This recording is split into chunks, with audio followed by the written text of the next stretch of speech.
قد أفلح المؤمنون. Bismillahirrahmanirrahim. Assalamualaikum warahmatullahi wabarakatuh. Kembali lagi di CBR Curhat bareng RTH bersama saya Restu Anggara dan Mbak Sofi Dahlan. Hari ini kita yang biasanya kita CBR itu membacakan pertanyaan-pertanyaan dari teman-teman, dari sahabat-sahabat RTH nih, Bas. Tapi kayaknya sekarang akan sedikit berbeda nih. Oh, apa tuh perbedaannya? Iya, perbedaannya kalau yang biasanya kita jawab pertanyaan-pertanyaan dari keresahan-keresahan sahabat-sahabat RTH semua. Kalau ini kayak lebih ke keresahan kita pribadi. Oh iya, berarti pengalaman kita pribadi mengenai hal tertentu yang mau kita bahas nih. Iya benar. Betul. Jadi karena kan beberapa waktu lagi nih Ya, ada planning terkait PSBB baru. itu tuh lagi hangat nih. Lagi hangat banget nih PSBB. Duh, Gimana? pusing nih. Jadi kalau menurut antum sendiri PSBB itu seperti apa sih? Ini pandangan dari orang awam aja nih ya, karena kan kita bukan dari pemerintahan, bukan dari apa? Ya bukan orang-orang yang berkompeten berbicara itulah. Cuma ini pandangan dari warga biasa kayak kita nih ya, teman-teman ya, sahabat RTH. Jadi buat sahabat RTH jangan mikir, oh kok ngomongnya begini, kok ngomongnya begini, faktanya gimana gitu. Jadi kita emang ini pandangan orang-orang awam aja yang merasakan ya efek langsung dari PSBB itu, Bas. Nah, kalau menurut antum sendiri nih, Bas, PSBB itu seperti apa sih gitu? PSBB ini kan sebenarnya salah satu kebijakan yang pemerintah coba untuk terapkan ya. Berkaitan lagi ini untuk penanganan COVID-19 yang lagi emang agak sulit dikendalikan hari ini. Ya mungkin kalau menurut saya nih sebagai seorang yang awam mengenai hal yang itu, saya melihatnya kita harus bisa paling tidak berpikir positif mengenai apa yang pemerintah mau lakukan. Ya, benar banget nih, Bas. Jadi emang kita harus berpikir positif kan terkait PSBB ini. Jadi memang ya kita memang kalau misalkan dilihat secara kasat mata kan pemerintah memang pengen yang terbaik nih buat warga ya, buat warga apalagi gubernur kita nih, Pak Anies yang pengen menerapkan ini kan. Jadi memang kalau kita lihat alasannya kan karena memang sekarang nih, Bas, jumlah pasien COVID-19 ini yang positif itu makin banyak. Iya, betul. Jadi dikhawatirkan jumlah rumah sakit kan terbatas nih. Iya, jadi menurut isu udah mulai banyak ruangan yang ini nggak muat, khawatirkan kan nggak muat. Maka ya mau nggak mau ngambil jalan ini buat ngurangin efek itu gitu. Jadi ini juga sebenarnya kenapa pemerintah juga ngambil kebijakan ini ya karena salah dari warga-warganya juga sih menurut saya. Disuruh di rumah aja malah keluyuran ya kan. Jadi ya begini lah, jadi akhirnya pemerintah mau nggak mau nerapin PSBB itu supaya biar mengurangi orang-orang yang terkena orang-orang terkena dampak positif dari COVID-19. Jadi jumlah rumah sakit juga bisa lebih terkendali ya. Bisa lebih terkendali. Jadi pemerintahnya seperti itu. Kalau misalkan pandangannya menurut PSBB tadi, kita harus berpikir positif ke sana. Cuman memang kalau Anies sebagai orang awam, kita kan nggak bisa memungkiri juga nih efek dari PSBB ini kan sangat mengganggu perekonomian Mas. Mengganggu banyak sektor sih. Banyak sektor, khususnya kalau menurut saya sih dari perekonomian sendiri. Karena PSBB pertama kan banyak banget tuh yang di PHK kan. Banyak. Antum salah satu yang terkena dampak kan? Kalau yang kemarin PSBB kemarin. Ya, alhamdulillah sih untuk PSBB kemarin itu memang alhamdulillah dari segi pekerjaan mungkin nggak terdampak terlalu jauh, cuman mungkin ada beberapa, karena kan ada beberapa sektor yang diperbolehkan benar bisa keluar gitu. Dan alhamdulillah ini masih masuk dalam sektor itu. Dari perusahaan masih ada kebijakan. Nah, palingan kita harus menyiapkan surat izin sih. Misalkan ada dari pemerintah ada yang melakukan razia atau misalkan itu kan ketat banget ya. Jadi kalau kita bisa ada izinnya, insya Allah nanti dari pemerintahnya masih khususnya yang bertugas dalam keamanan itu masih bisa mengasih kita kelonggaran, jadi kita masih boleh berangkat dan pulang kerja dengan lancar. Yang penting kan kita juga tetap jaga protokol. Iya, dalam protokol kesehatan ini jangan lupa pakai masker, kalau bisa juga kami sarung tangan, jaket dan yang lainnya. Nah sampai ke sana alhamdulillah dalam kerjaan Anda itu lebih dikondisikan untuk bisa mengantisipasi itu. Contohnya di luar itu yang bisa dipakai semua orang dari perusahaannya itu nyediain cuci tangan, tempat cuci tangan tersendiri. Iya. Sampai kalau di dalam tentunya ditambahin juga tempat cuci tangan yang bisa dipakai oleh khusus karyawan, sama beberapa tempat yang bisa diterapkan itu namanya buat pakai hand sanitizer tuh, itu banyak tuh. Iya benar. Jadi kan ya emang mau nggak mau sih ya, perusahaan juga harus safety kan. Karena harus apa sih kalau bahasa istilahnya tuh K3 ya? Masuk gak sih kalau K3? Bisa masuk. Masuk juga ya K3 ya gini. Jadi memang harus memperhatikan hal itu. Cuma kalau misalkan menurut antum nih buat orang-orang yang kan terdampak nih perekonomian, banyak dong sekarang itu yang alhamdulillah tempat kerja antum kan masih apa namanya masih aman ya. Tapi kalau yang buat orang-orang yang udah nggak survive nih, maksudnya orang-orang yang memang ya di PHK gitu, misalkan anggaplah di PHK, atau yang tadinya bekerja kan banyak nih yang bekerja buka usaha itu juga terdampak tuh. Nah itu kalau menurut antum seperti apa buat mereka ini harusnya seperti apa yang harus mereka lakukan, atau sebenarnya untuk pemerintah sendiri solusinya seperti apa sih gitu? Balik lagi nih ke statement awal nih, jadi kan namanya kan sebagai orang ngomong, jadi kalau ada salah-salah iya benar, maaf ya nih. Ya paling penjara berapa tahun? Jangan ya. Pokoknya yang pertama sih memang aneh sangat ya turut prihatin ya kondisi yang seperti itu, apalagi sempat ada angin segar nih, jadi kan seperti mall dan yang lainnya kan tutup itu. Iya benar, parah banget gitu. Terus ada kabar dibuka kan, otomatis mereka untuk survive lagi butuh modal lebih besar kan. Sekarang mau tutup lagi nih. Nah itu dia itu yang sangat wah, kalau menurut ini pengusaha gimana nih mengenai ini pengusaha di bawah itu menganggap berat juga sih. Bahkan kan ada pengusaha yang keuntungannya bertete kan, triliun juga sampai protes tuh kalau misalkan PSBB ini nggak setuju dia gitu. Padahal yang kita kan yang UMKM aja diam aja nih, walaupun sebenarnya memang ya mereka mau gimana gitu, maksudnya ya kalau menurut antum sendiri sebenarnya harusnya solusinya seperti apa gitu buat mereka ataupun misalkan dari pemerintah juga ini seperti apa sih gitu solusinya. Kebetulan di sini tuh beda dari tempatnya Deden. Deden harus tahu nih Den, di sini tuh disediain teh lah Den. Di sana nggak disediain teh, cuma teh doang. Iya boleh. Biar santai, jangan terlalu. Soalnya kita bahas sesuatu yang khawatir nih, sensitif nih untuk beberapa kalangan kan. Ya tenang aja, kita aman. Podcast kita tuh podcast paling aman. Insya Allah yang aman-aman ya. Jangan bahas berat-berat nih. Jadi kalau menurut aku solusinya sebenarnya seperti apa sih Mas? Misalkan ada masukan nggak sih untuk pemerintah gitu kan? Masukan kan hak seluruh warga. Jadi kita mau ngasih masukan apapun, ini kan bukan menggurui gitu maksudnya.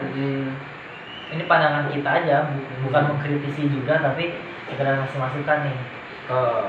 Tentunya harus ada mediasi sih, mungkin dari pemerintah yang ada di dalam sektor ekonomi, berikut juga dengan pengusaha, baik itu pengusaha besar atau UMKM.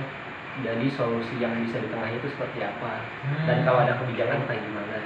Karena kan mungkin nggak bisa semua suara kita tampung, kita terima, kita lakukan, karena nggak bisa nggak? Benar. Pasti kan kalau misalkan kita terapkan yang satu, yang lain pasti ada yang ngalah. Iya. Nah mungkin ya itu mediasi itu, entah nantinya mungkin yang lebih baik. Karena kan balik lagi kita aneh sendiri belum begitu paham betul mengenai usaha, kegiatannya gimana, belum tahu.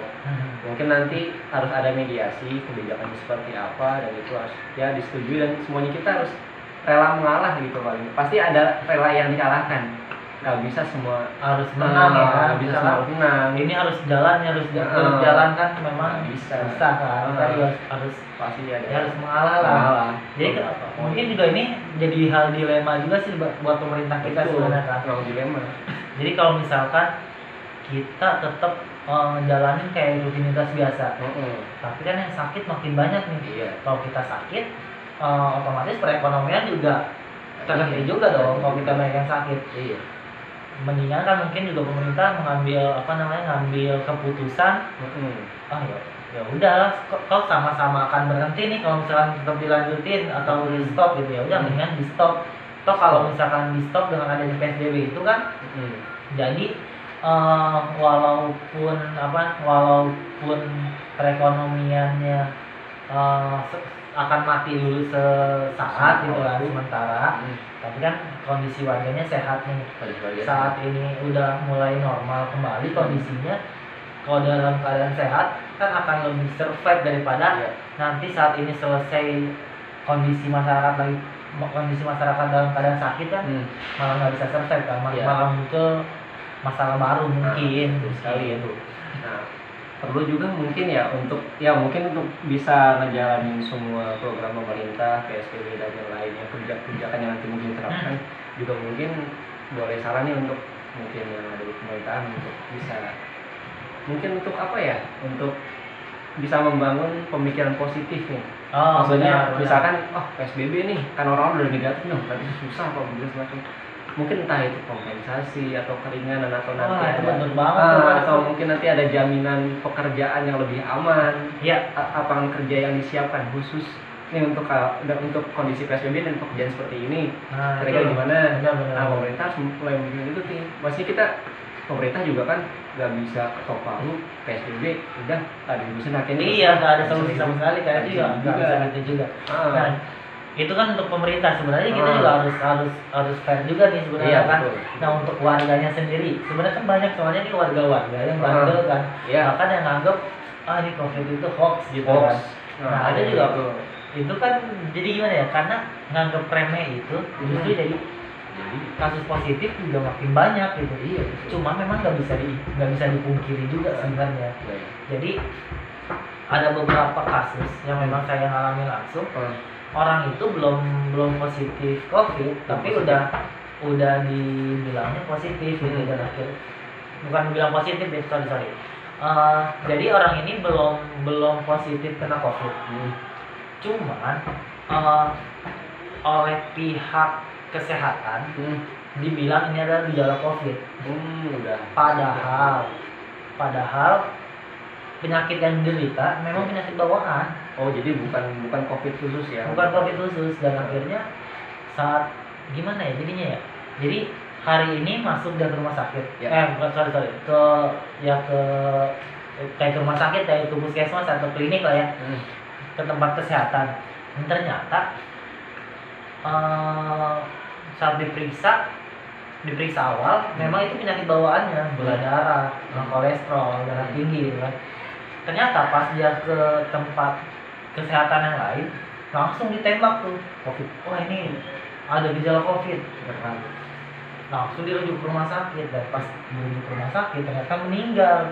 Akhirnya diprosesi, dicatat dong, udah masuk catatan dia COVID kan. Terus diprosesi juga jadi prosesi korban COVID. Itu yang parah sih sebenarnya. Parah sih, padahal belum tentu COVID kan. Jadi pas keluar hasilnya ternyata memang bukan COVID, negatif. Padahal udah prosesi penguburannya udah secara COVID. Hal ini juga mungkin yang jadi di pandangan masyarakat itu jadi negatif gitu buat tenaga kesehatan. Jadi kayak ini apakah ada uangnya gitu misalnya kalau COVID, atau enggak ada main atau apa gitu. Jadi kan kayak hoax gitu takutnya. Nah, itu juga buat orang-orang yang kayak gitu juga kita juga perlu fair sih, harus diingatin sih Bas. Jadi buat mereka juga ya jangan asal keluar rumah lah gitu. Kalau ini memang, kalau menurut aku sebenarnya COVID ada nggak sih? Kalau menurut aneh sih COVID ada. Kalau menurut aneh sih, maksudnya positif sama pemerintah, dan juga mungkin beberapa kita lihat memang di kasusnya bukan umat Islam di Indonesia aja. Di luar negeri juga banyak teman kita yang keluarganya terkena. Aneh nggak bisa mungkin ya untuk melihat orang-orang yang nggak kenal kena COVID, ya mungkin aneh masih bisa mungkin hoax kali. Tapi ketika ada orang yang kita lihat, ternyata Ustaz Januari ini siapa? jadinya ada yang terkena keluarganya, ada yang meninggal.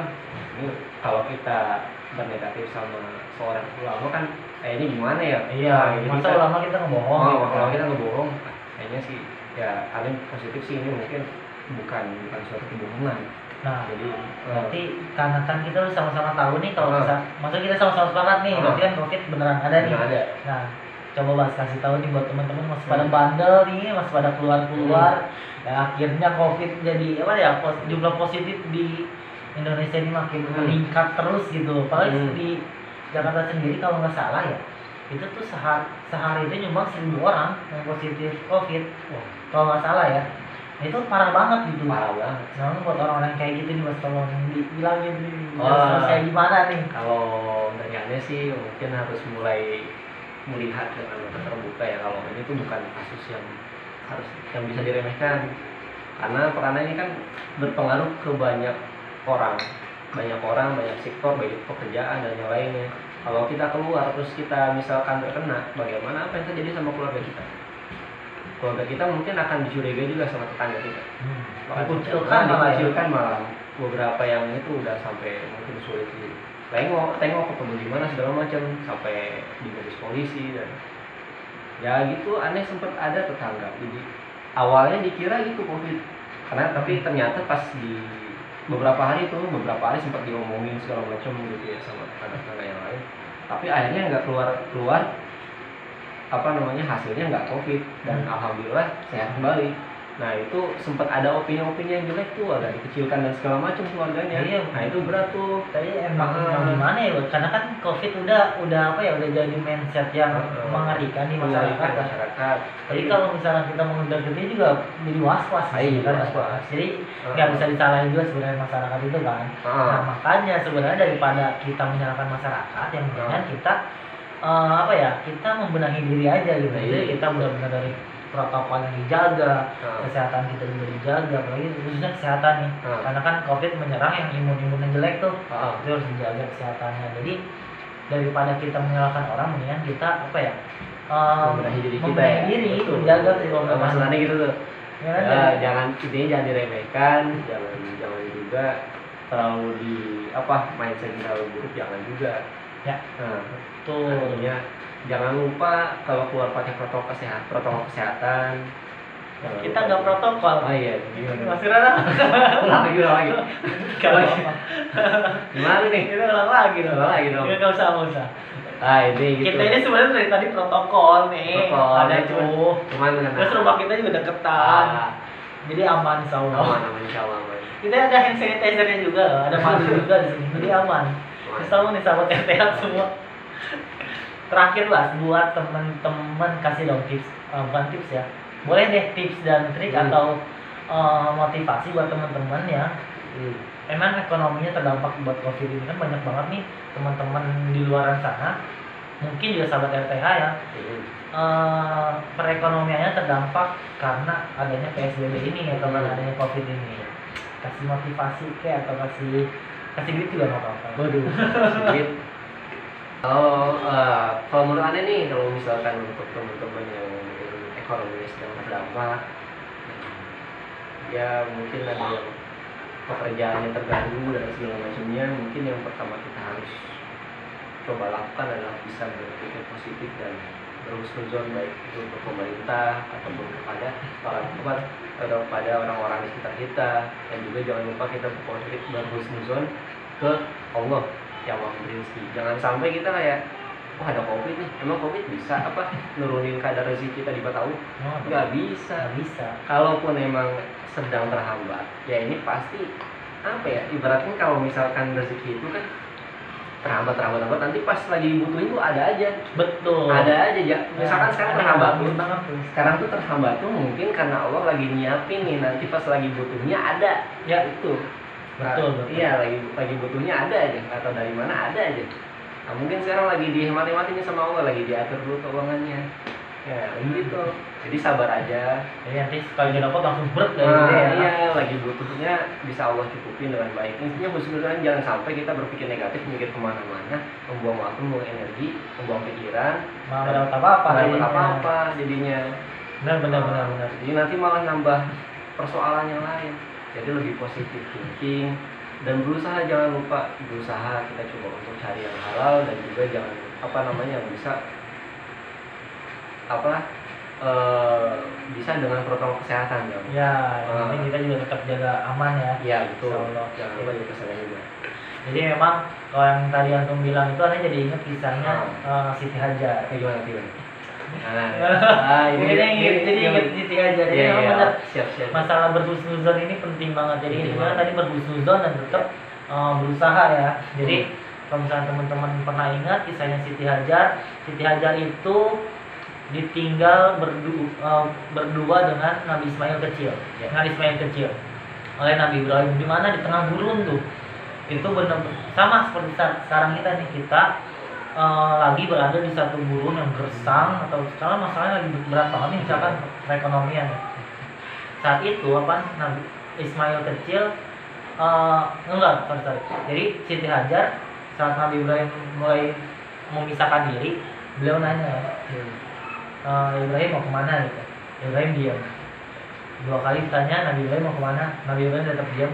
Akhirnya pas ketiga Siti Hajar bilang, apakah ini perintah Allah? Nabi Ibrahim menjawab, iya ini perintah Allah. Jika ini memang perintah Allah, maka Allah pasti tidak akan membiarkanku dalam keadaan kesulitan. Itu kata siapa tuh? Kata Siti Hajar. Wah luar biasa tuh. Itu contoh buat para istri tuh. Iya. Benar. Istri kita lagi nonton di sini. Ya kayak gitu ya kalau misalkan ada lagi sulit gitu kan. Nah maksudnya tadi benar husnuzon dulu yang pertama. Jadi Siti Hajar sudah berhusnuzon sama Allah. Lalu saat itu apa yang terjadi? Nabi Ismail kecil ternyata haus. Ya. Kondisinya tengah gurun. Yang harus dilakukan apa? Berarti nyari air nih. Nah, Siti Hajar nyari air, ikhtiar. Dia bergerak dari Bukit Safa ke Bukit Marwah. Cari tuh. Sekali, 2 kali dia nggak nemuin air. Dia tahu tengah gurun gak ada air. Tapi karena husnuzonnya sama Allah dan dia pengen caper sama Allah, sunatullahnya apa? Bergerak kan? Akhirnya dia tetap bergerak walaupun dia tahu ulama sepakat sekali 2 kali mungkin Siti Hajar benar nyari air.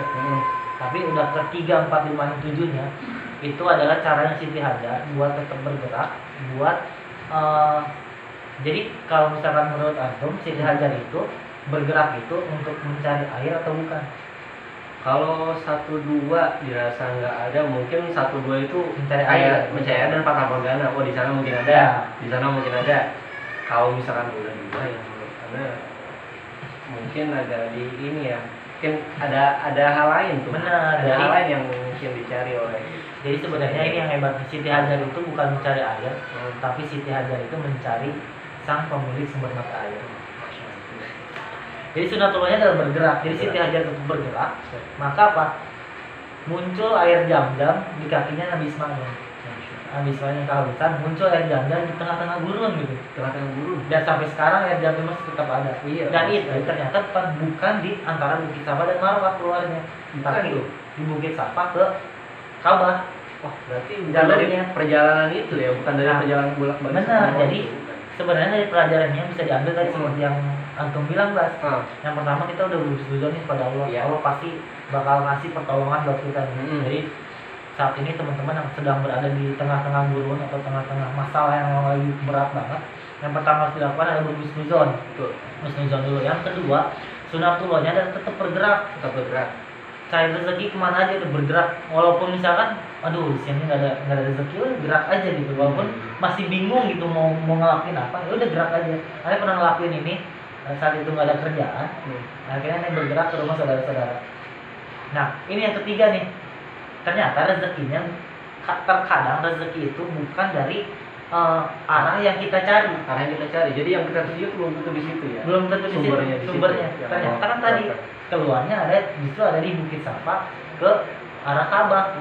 Berarti di tempat lain. Di tempat lain dan itu dari perjalanan kita ya. Di luar perjalanan kita yang nyari rezeki. Jadi kadang tadi seperti yang bilang, ada waktu itu nyari nih ke rumah saudara-saudara, nyari kerjaan atau apa gitu lah yang kerjanya ternyata nggak ada. Ternyata jobnya bukan di situ. Ternyata rezekinya itu ada job di tempat lain. Yang aneh justru. Jadi nggak perlu hasil dari kita gerak nih.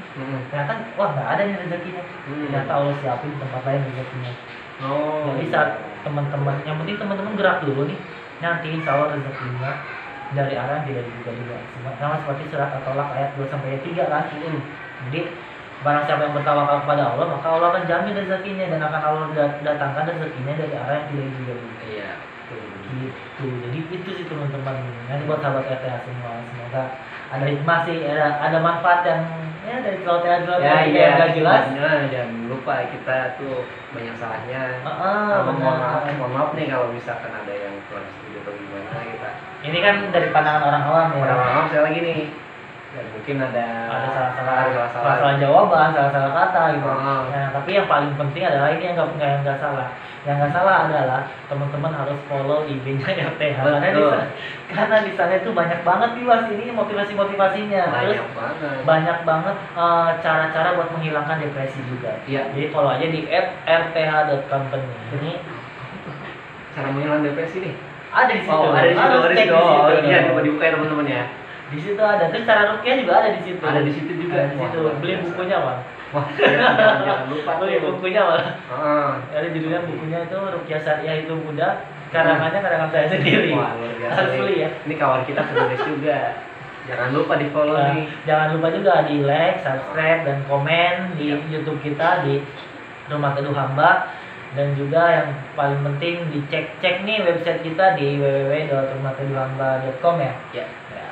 Sama kalau misalkan teman-teman punya masalah-masalah yang pengen dicurhatin, boleh langsung DM aja ke Instagram kita. Nanti kita akan jawab langsung di Instagram itu, atau juga kita akan bawakan di sesi CBR ini di curhat bareng RTH.